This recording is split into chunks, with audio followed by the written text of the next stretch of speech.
Ces abris délabrés servent de maison à des milliers de Somaliens. Forcés à quitter leur village ravagé par plusieurs années de guerre civile, ils sont venus dans cette banlieue de Garowe, au nord du pays.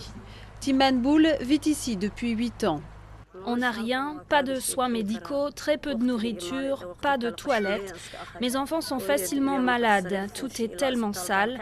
Jusqu'à ce que la guerre soit finie dans mon pays, je ne vois pas comment les choses pourraient s'améliorer.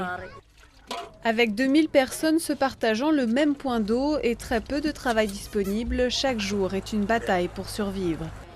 Autour de la ville de Garowe, 6000 personnes s'entassent dans des bidonvilles. En tout, 1,4 million de Somaliens ont été déplacés. Un peu plus loin, à 120 km de Garowe, les habitants n'ont pas seulement fui les violences, mais aussi la sécheresse de ces dernières années. On a arrêté d'être berger et on est rentré en ville. Il n'y a pas eu assez de pluie cette année. Il n'y avait plus de pâturage pour nos animaux, ils mouraient tous. Et sans nos animaux, on ne pouvait plus survivre et donc on a dû regagner la ville pour trouver de l'aide. Petit à petit, cette aide tant attendue arrive. Une grande campagne de vaccination animale organisée par l'Union européenne a commencé. En tout, l'UE a prévu 35 millions d'euros d'aide, mais c'est loin d'être suffisant.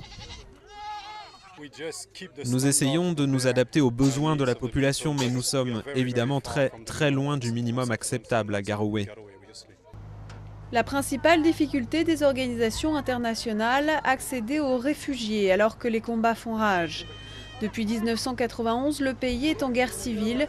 Le gouvernement somalien, présent uniquement à Mogadiscio, lutte contre les islamistes du Chebab qui contrôlent la plus grande partie du centre et du sud du pays.